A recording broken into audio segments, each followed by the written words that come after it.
Hey folks, interesting conversation today regarding the sealed product prices of new Magic cards, or new Magic sealed boxes. Getting a lot, I've been watching, kind of reading a lot of comments in the videos, looking at a lot of other YouTube channels, and it's interesting to see the back and forth of a lot of the players, collectors, evil investors, and the beautiful 3% ladies right now, because you're seeing all these different opinions, which most of them are pretty accurate, but most of them, it's all based on perspective. And I want to address that based on what I see happening on the other side of the coin as far as like the store distributor side. So let's talk about the sealed product pricing. On these new sets that are coming out, collector boxes, draft boxes, set boxes, 5-deck sets for whether it's a Planeswalker deck or there's a new holiday gift box, really cool looking, coming up here with Zendikar. And you know, when you see all these different items, when you see a price uptick or downtick, you got to be really careful making an assumption that that price movement is based on the behavior of the product or the cards within the product. And this creates a lot of short-term market noise that confuses a lot of people. It really does. So, let me give you guys a couple examples. Let's go with an interesting example here. What's a good one? I guess we can pick on the new, let's pick on the new Zendikar right now. It's the newest standard set. Let's just stick with Zendikar. So let's pick on the Zendikar collector boxes. Okay, the Zendikar collector boxes are out of print. You know, you can't, a distributor can't send a special PO to WotC and say, I want 10,000 collector boxes, and they'll get a freight truck shipped to them. It doesn't work that way with collector boxes.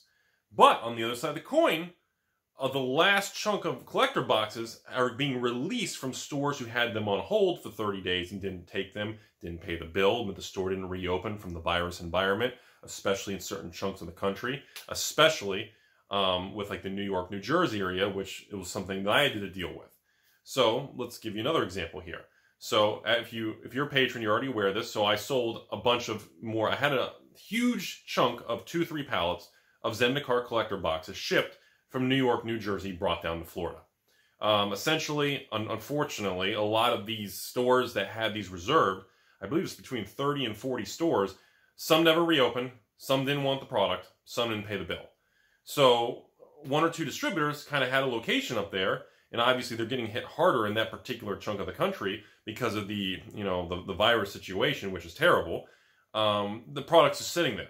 And of course, these distributors, they've already paid for them from Wizards. They want their money. You know, for the most part, most distributors, excluding 1 or 2, aren't really in the business to sit on product, especially in 2020 when there's just so many products coming out. So what happens is, you know, when product gets shifted from one segment to the country to somebody else or to someone like me, obviously I say, okay, now I finally have an opportunity to sit on 500 boxes of Zen collectors for long term, where at release I didn't. So I said, okay, I actually get an opportunity here. And then I say, okay, well, I have an extra 1,000 boxes after I have like 1,500. So I can say, okay, I can run a special to the patrons. If they want to buy a case of Zendikar collector boxes, we can knock the price below $200. And we can go down to the $190. You see what I'm saying? We can reduce prices based on, obviously, shipping logistics. But the point of the story is, you know, when you see the price on the secondary market go from $220 to $210, you cannot turn around, and I always cringe when I see these comments, and I see people say, oh, there it is. Nope, Zendikar is the next Theros. Gonna go to 0. Nope, there it is. Zendikar, look at that thing just erode in value. It's not always really about that. You have to remember why you see some of the behavior you see. And in 2020, more than ever, it's all about the cash flow. In these smaller stores, I mean, I've talked to them. If you don't believe, I mean, seriously, anywhere, wherever you are in the country, if you still have a local game store and they're actually still open and they're allowing customers to come in this environment, seriously, go there and like on a weekend or some time when like the owner or the head person's there, and seriously buy something from them and talk to them for a few minutes. And any smaller store is going to tell you it's really not about any particular product. It's about the cash flow, the timing, the release dates, and managing what's going on right now. That's really the most challenging thing. If they have 5 employees, or let's just say 2 employees, small store, the owner has just 2 employees. He has to pay that overhead, that rent, those credit card fees, the merchant processing, maybe the internet, cable, some sort of private crystal commerce website, maybe eBay fees, the post office. utility bills, insurance, repairs, all kinds of things, you know. And then on top of that, he's having a bank account and he's got like no foot traffic because you can't play in store. So he's doing curbside or maybe meeting people in the parking lot. I don't know. And he still has to pay all of this overhead. And he's trying, and he can't afford to sit on, you know, 100 boxes of Zen Collector and tie up, you know, I don't know, $20,000 or something. You know, it doesn't work. It's not that he doesn't want to. It's that he can't do it based on the environment. And then the public's perception will be, well, all the stores are dumping them. I better get out. I got to get out of this. And it leads to short-term market noise. And you get misdirection. You get bad data. And bad data is really what leads to investors to make bad decisions, or collectors, or even just a player trying to acquire cards or buy a box. It leads to bad decision making. Bad data and that market noise is really a very dangerous, toxic mindset to have, because it skews what you think the correct and the incorrect decision is to make in life. And this mindset can be applied to investing, your job, your bills, your home situation, your vehicle, maybe your home or apartment, whatever you're dealing with.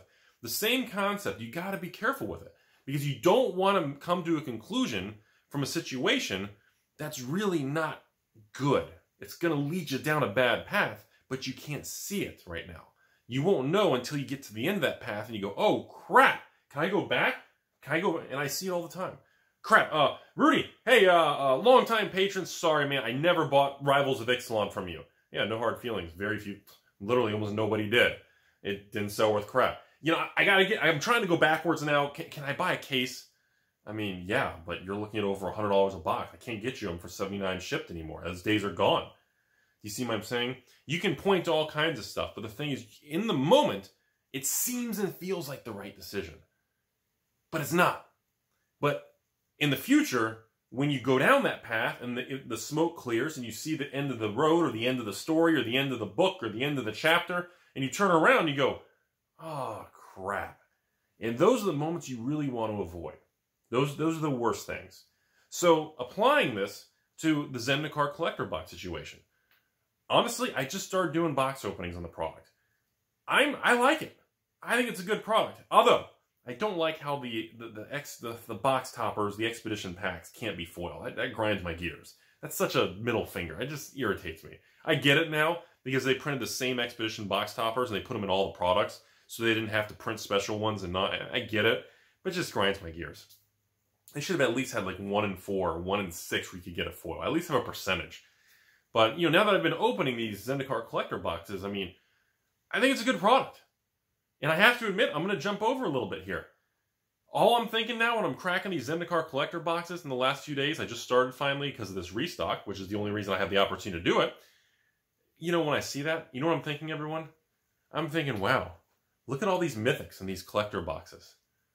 Wow, you know what that means? On the next set of Commander Legends, do you know how many jeweled lotuses are going to pop out of these things?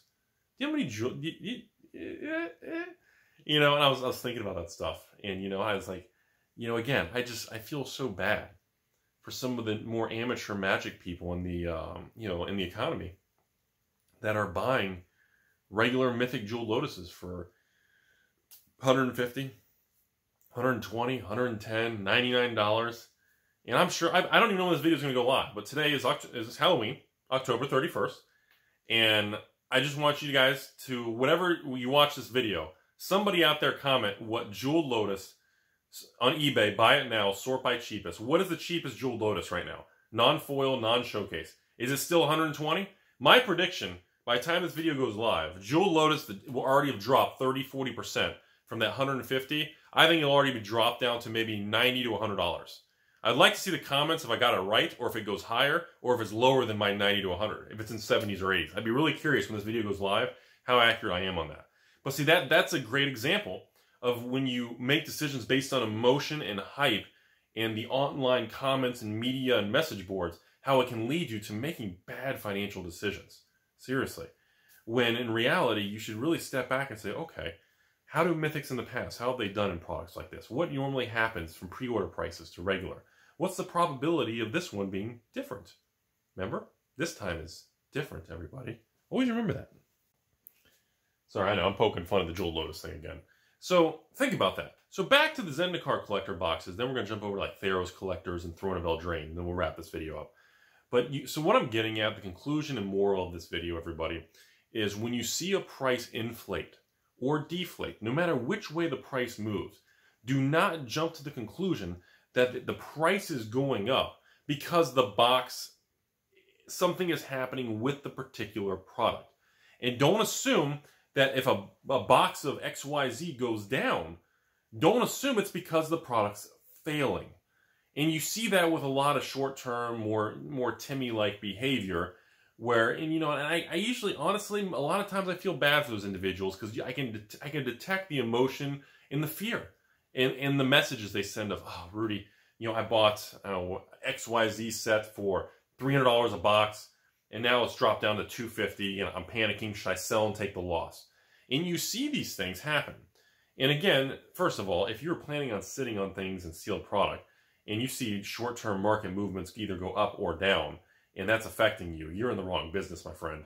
You have no business dealing with sealed product or any form of investing, whether you're doing basic, pretty much benchmark, old school equities and debts, real estate, collectibles, whatever you're into. If short-term movements keep you up at night or kind of churn your stomach, you're in the wrong field, my friend. So keep that in mind. But yeah, you got to remember that. Because, you know, most of the time, when you see, like, I like to use eBay as my favorite example.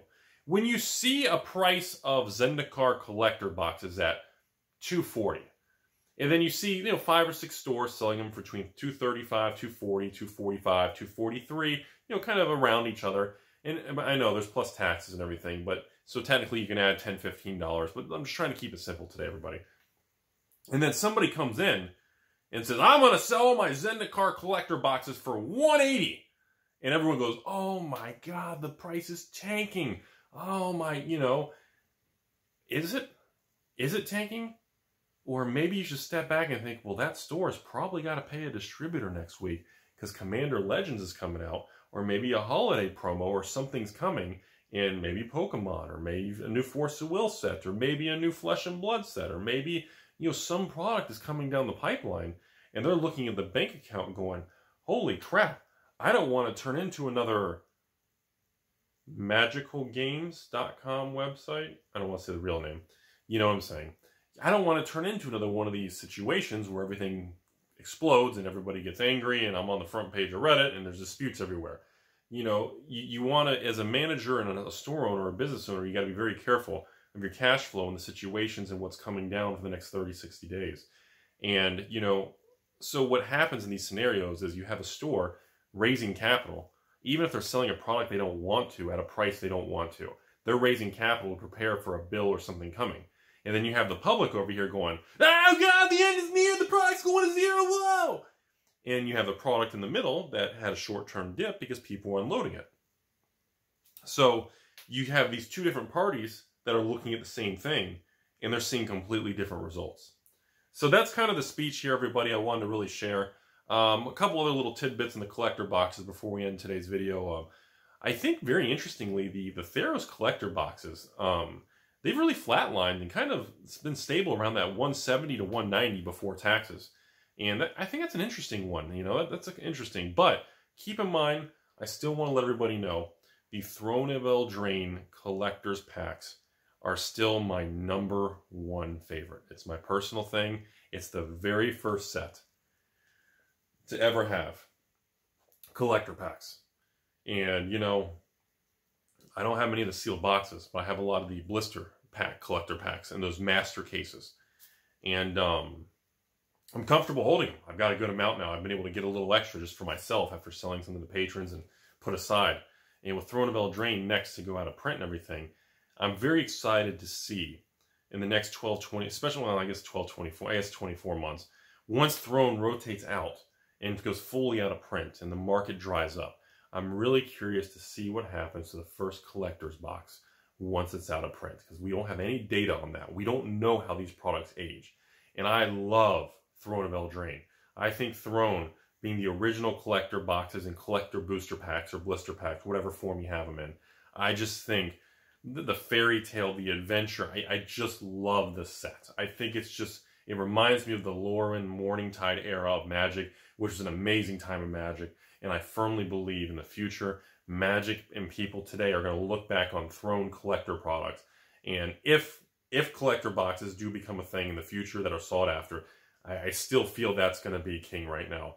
And I'm really excited to see what happens to that once time kind of marches forward and changes everybody's history lesson on how they view the product. So that'll be fun. That's really about it. Ikoria, again, home run product that came out in 2020. And I think it'll be interesting to see what happens with everything. Obviously, Commander Legends coming up, and people are losing their mind, and that's going to be the hot thing. Hope you guys learned something today. That's all I got. Rudy with Alpha Investments. Be safe. Make sure you're enjoying Magic.